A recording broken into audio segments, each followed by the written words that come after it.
Selamat mendengarkan podcast ini. Shalom saudara, kebenaran hari ini berjudul pengampunan bagi yang tidak pernah mendengar Injil.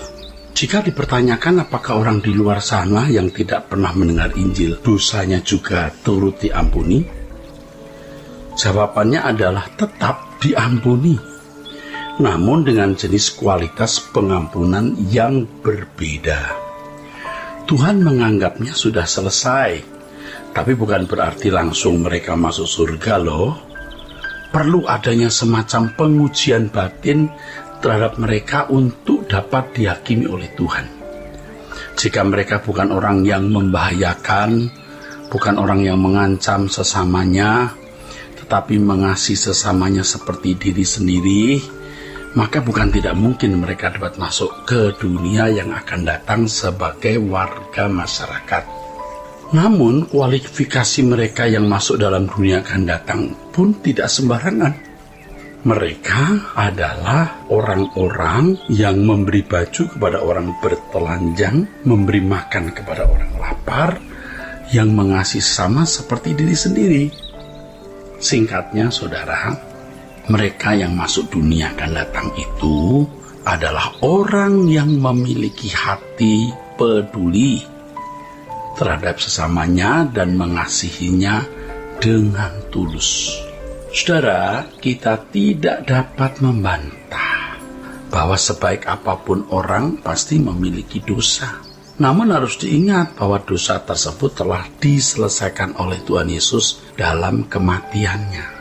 Dalam Yohanes pasal 1 ayat 29 dikatakan bahwa Tuhan Yesus adalah anak domba Allah yang menghapus dosa dunia. Kata dunia di sini merujuk pada seluruh orang tanpa terkecuali, mulai dari zaman Adam sampai manusia terakhir. Dengan matinya Yesus di kayu salib, semua dosa umat manusia dihapuskan tanpa terkecuali. Namun ada letak perbedaan antara pengampunan mereka yang tidak pernah atau salah mendengar Injil dengan kita yang mendengar Injil. Bagi mereka yang tidak mendengar Injil, pengampunan berkutat pada masalah kepantasan atau kelayakan mereka di hadapan Allah. Jika Yesus tidak mati di atas kayu salib, maka kebaikan semua orang sia-sia. Namun dengan kematian Yesus, perbuatan orang yang tidak mendengar Injil, perbuatan baik maksudnya, dapat diperhitungkan dalam penghakiman Allah. Nah, perbuatan itulah yang akan dihadapkan kepada penghakiman. Bagi orang percaya, pengampunan berarti usaha penyelesaian karakter. Jadi bagi kita orang percaya, Allah mengampuni, itu berarti juga Allah mau memperbaiki karakter, mengembalikan manusia ke rancangan Allah semula. Dan modelnya adalah Yesus yang mengampuni dengan kualitas pengampunan standar Allah. Ketika kita meminta ampun kepada Tuhan, kita bukan hanya menerima pengampunan dalam arti dosa kita dipikul, melainkan dosa itu diselesaikan juga dalam hidup kita. Artinya kedagingan kita, di dalam jiwa kita, semua niat-niat atau potensi dosa yang ada harus diselesaikan. Kodrat kita diubahkan melalui pengampunan Tuhan tersebut. Pengampunan Tuhan membuka jalan bagi penyelesaian kodrat dosa yang mengakar pada daging kita. Pertanyaan ini dapat terus berkembang. Kalau misalnya kita tidak sampai sempurna seperti Yesus, apakah akan masuk neraka? Oh, tentu tidak. Kita bisa menjadi anggota masyarakat, ya, orang-orang Kristen yang baik, tapi tidak menjadi serupa dengan Yesus. Mereka tidak bisa menjadi anggota keluarga kerajaan, tapi menjadi anggota masyarakat. Nah, faktanya, di gereja kita menemukan banyak orang lebih bengis dari orang di luar gereja. Di gereja kita lihat orang atau orang Kristen saling menyakiti, saling melukai, saling memfitnah, bahkan jelas tidak mencerminkan kodrat anak Allah sama sekali. Mereka dapat menerkam sesamanya yang padahal telah berjasa dalam kehidupannya. Menerkam sesamanya juga orang-orang yang mestinya mereka membalas kebaikan. Ya, air susu dibalas air tuba. Melihat hal ini, orang-orang seperti itu jangankan menjadi anggota keluarga kerajaan Allah, menjadi anggota masyarakat pun tidak. Ini orang-orang yang membahayakan bagi sesamanya. Dan kita tidak menyangkal adanya orang-orang yang lebih bengis ya di dalam gereja dibanding orang-orang di luar gereja. Bahkan orang-orang yang tidak tahu budi baik orang lain, tidak tahu menghormati senior, tidak menghargai senioritas, dan ya kejam ya saudara.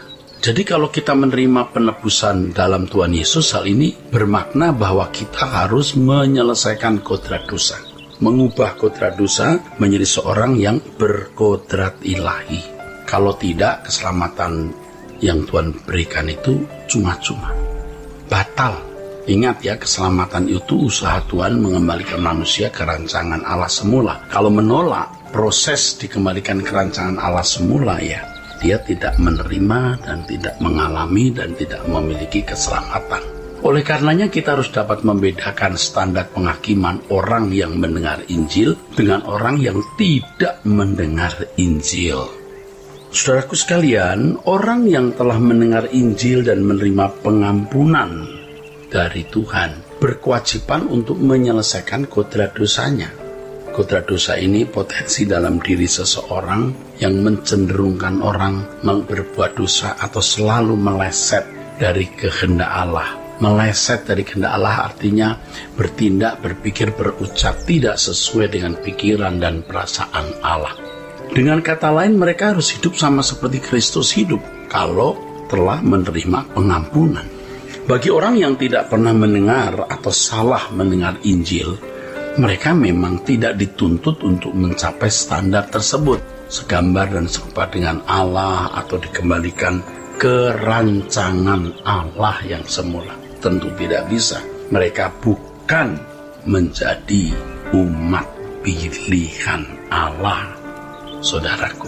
Saudara sekalian, jadi betapa berharganya ya menjadi seorang yang dipilih itu. Mungkin sebagian kita akan berpikir bahwa lebih nyaman menjadi golongan mereka yang tidak pernah mendengar Injil sehingga tidak dituntut standar yang demikian berat.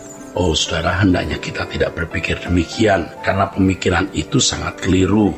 Justru sebuah kehormatan apabila kita dapat menjadi umat pilihan yang diperkenan mengubah kodrat menjadi serupa dengan Kristus.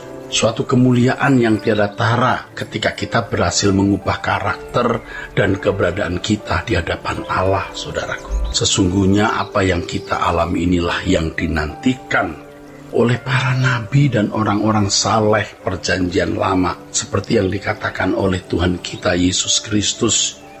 Banyak orang-orang benar dan nabi-nabi ingin melihat yang kamu lihat, ingin mendengar yang kamu dengar. Tapi mereka tidak melihat, tidak mendengar juga. Karena kamulah yang mendapat hak tersebut. Sesungguhnya apa yang kita alami inilah yang dinantikan oleh para nabi dan orang saleh di perjanjian lama. Oleh sebab itu hendaknya kita tidak membandingkan diri kita dengan orang yang tidak pernah mendengar Injil atau salah mendengar Injil.